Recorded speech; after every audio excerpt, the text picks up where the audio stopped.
vous allez au combat en louant l'Éternel? C'est ça ma question. Comment est-ce que vous affrontez les épreuves de la vie? Le pouvoir de la louange. Est-ce que vous perdez certains combats juste parce que vous ne louez pas l'Éternel? Bonjour et bienvenue sur MJL Motivation. Dans cette vidéo, je vous présente une prédication que j'ai faite pour un culte matinal qu'on m'a demandé de faire. Je ne me suis pas proposée, hein. Mais pour un culte matinal, je vous ai dit que j'étais de confession kimbanguiste, en fait, de confession kimbanguiste. Il y a un groupe de prière matinale sur WhatsApp. Et on m'a demandé de faire une prédication par rapport à ça. C'est la deuxième fois qu'on me demande ça. Franchement, je ne savais vraiment pas quoi dire, mais voilà. J'ai dit, comme je dis souvent à Dieu, tu veux que je prêche? D'accord. Moi, j'ai rien à dire. Personnellement, moi, MJL, là, je n'ai rien à dire. Mais si toi, tu as quelque chose, un message à me transmettre à ceux qui entendront, amen, j'ouvre la bouche et mets tes mots dedans. Donc, c'est un peu ça. Le thème de notre message de ce jour, c'est le pouvoir de la louange. Le pouvoir de la louange. La louange, c'est quoi la louange? C'est le fait de glorifier Dieu. La louange, c'est le fait de prier. C'est le fait de chanter des chansons à la gloire de Dieu, de l'Éternel, de Dieu, enfin voilà. Donc écoutez, j'ai pris le texte de ce jour dans le livre de la Bible, hein, 2 Chroniques, chapitre 20, verset 1, puis verset 3 à 15, puis verset 17 à 22. Donc voilà, ça parle d'un roi qui s'appelle Josaphat, le roi de Jérusalem. Restez jusqu'à la fin de la vidéo si vous souhaitez soutenir la chaîne. Et voilà, j'ai acheté, ça change un peu, il y a la qualité est un peu différente, hein. J'ai acheté une caméra, j'ai investi dans une caméra pour la chaîne et donc je vous mettrai si ça vous intéresse, hein, vous souhaitez acheter une caméra ou commencer une chaîne YouTube. Je vais vous mettre les liens d'achat sur, je l'ai acheté sur Amazon, de tout l'équipement, hein, les lampes, etc. Parce que la caméra toute seule, il y a le micro, il y a la lampe, il y a le trépied et tout là, c'est un investissement, hein, cette histoire. Donc voilà, je vous dis à très bientôt sur MJL Motivation.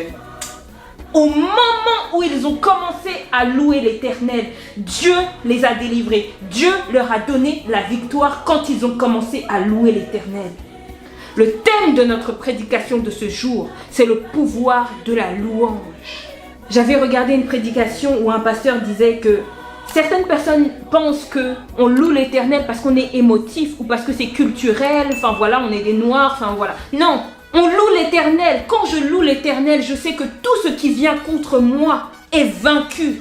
La louange pour moi, c'est une arme que Dieu m'a donnée. Quand je loue l'Éternel, des miracles se produisent. Tout ce qui est contre moi est vaincu. La louange, c'est une arme. Vous ne chantez pas juste des chansons de l'église parce qu'elles sonnent bien, parce que vous aimez les paroles, parce que le message est sympa, parce que vous aimez les arrangements que le musicien a fait. Non! Quand on loue l'Éternel, tout ce qui est contre nous est vaincu. Quand on loue l'Éternel, les combats que l'on mène, c'est pour ça que pendant les chansons, on alterne les chansons, la prière, les chansons, la prière. Parce que la louange donne la victoire. Quand le peuple de Juda, le peuple de Jérusalem a commencé à louer l'Éternel, Dieu a agi. Et vous, dans votre vie quotidienne, quand vous allez au travail, quand vous allez à l'école, il y en a qui vont à l'hôpital, il y en a qui vont dans divers endroits, faire les courses, etc., voir des amis, de la famille, peu importe. Juste pour vous rappeler quelque chose, on ne vient pas sur terre en vacances. Dieu ne nous a pas envoyés sur terre pour qu'on vienne juste en vacances, se reposer, etc. On s'ennuyait au ciel, alors il nous a envoyés. Non, c'est pas ça. Dieu nous a envoyés sur un champ de bataille. Le monde est un champ de bataille. Notre vie est un combat. C'est un combat perpétuel que nous menons chaque jour. Ça peut être dans notre travail, ça peut être dans notre famille, ça peut être dans notre santé, ça peut être dans notre finance. Peut-être que vous allez au travail et comme je décrivais, votre responsable ne vous aime pas. Vos collègues ne vous aiment pas. Ils essayent de mentir sur vous, ils essayent de vous faire du mal à chaque instant. mais vous devez continuer à y aller parce que vous avez du mal à trouver du travail, il n'y a pas beaucoup de travail, c'est la crise, etc. Et vous avez besoin de payer vos factures, de manger, d'aider votre famille. Vous avez besoin de construire le royaume de Dieu sur terre. Donc c'est un combat. Donc quand vous vous levez le matin, qu'est-ce que vous faites? Est-ce que vous prenez directement Instagram, votre téléphone, savoir qui vous a envoyé un message sur WhatsApp, etc.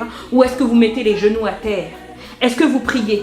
Est-ce que vous prenez la Bible? Vous lisez un chapitre, un verset, un passage? Est-ce que vous parlez avec Dieu? Est-ce que vous lui remettez votre journée en main? Est-ce que vous lui dites, Seigneur, j'y arriverai pas sans toi. Seigneur, j'ai besoin de toi. Dans mon travail, j'ai besoin que tu m'assistes. Et là, est-ce que vous commencez à louer l'Éternel dans votre lit le matin?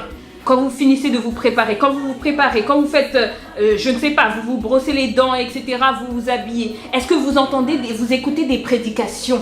Est-ce que vous êtes sur le chemin, dans votre voiture, dans les transports? Est-ce que dans vos oreilles, il y a des louanges? Si vous avez l'opportunité d'être dans votre voiture, etc., est-ce que vous allez au combat en louant l'Éternel? C'est ça ma question. Comment est-ce que vous affrontez les épreuves de la vie? Le pouvoir de la louange. Est-ce que vous perdez certains combats juste parce que vous ne louez pas l'Éternel? Parce que la louange, ça peut être comme un sacrifice. C'est un sacrifice qu'on donne à Dieu. La louange, on reconnaît la présence de Dieu. On appelle Dieu. On appelle Dieu avec nous. Quand je loue l'Éternel, je sens des frissons. Je ressens la présence de Dieu. Je sais que Dieu est avec moi. Je ne suis plus seule.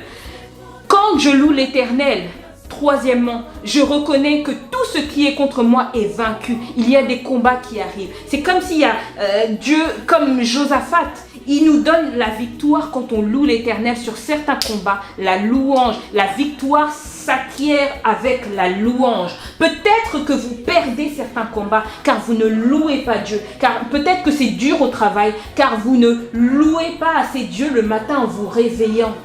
La louange, le pouvoir de la louange, le pouvoir de la musique, le pouvoir de cette connexion, d'établir cette connexion, cette liaison avec Dieu, de l'amener dans votre vie. Dans ma relation, Seigneur, je t'invite. Dans la relation avec ma famille, avec mon mari, avec mes amis, je t'invite. Avec mes collègues, je t'invite. Je te demande de me donner de la faveur avec mon responsable. Je te demande d'être avec moi dans cette réunion aujourd'hui. Je te demande que ta présence ne me quitte pas. Le pouvoir de la louange. Le pouvoir de la louange. Quel combat vous perdez car vous ne louez pas l'Éternel? Rappelez-vous de qui vous êtes. Rappelez-vous de votre mission divine. J'en appelle encore à votre mission divine. Avant que je ne t'eusse formé dans le ventre de ta mère, je te connaissais. Et avant que tu ne fusses sorti de son sein, je t'avais consacré, je t'avais établi prophète des nations. Quand le médecin vous donne un diagnostic, il vous diagnostique une maladie incurable, qu'est-ce que vous faites? Oui, on appelle les papas, on prie. Mais est-ce que vous louez l'Éternel? Est-ce que vous remerciez Dieu malgré les épreuves, malgré ce diagnostic? Est-ce que vous dites à Dieu, oui, d'accord, le médecin il a dit ça, mais toi tu as dit quoi? Moi je prophétise ma guérison. Le médecin, il a dit ça, il n'y a pas de souci. J'ai vu son diagnostic, son bilan, ce qu'il a fait, les médicaments qu'il m'a prescrits, j'ai vu. Mais moi, j'en appelle à celui qui m'a créé. J'en appelle au créateur de l'humanité. J'en appelle à celui qui m'a donné cette mission. Celui qui savait que j'aurais cette épreuve avant que je ne vienne au monde. Et je te loue et je te remercie par avance de m'avoir guéri. Quand vous êtes dans un problème et au lieu de pleurer, parce que l'objectif des fois, certaines épreuves viennent de Satan. Son objectif, c'est qu'on arrête de faire son travail. C'est de nous distraire tellement, qu'on est tellement mal, qu'on pense tellement à autre chose, qu'on n'ait plus la force de faire le travail de Dieu. Mais si vous, dans ce moment-là, dans ce moment où vous avez ce mauvais diagnostic, dans ce moment où vous avez mal, dans ce moment où on vous quitte, dans ce moment où on vous trahit, dans ce moment où vous avez tellement mal que vous avez envie de mourir, dans ces moments où vous êtes dans votre dépression, dans ces moments où on vous dit que votre parent est mort, si dans ce moment-là, malgré les larmes, vous vous accrochez à votre foi et vous continuez à louer l'Éternel et vous continuez à chanter, il y a une transformation, il se passe quelque chose, Dieu agit quand on le loue.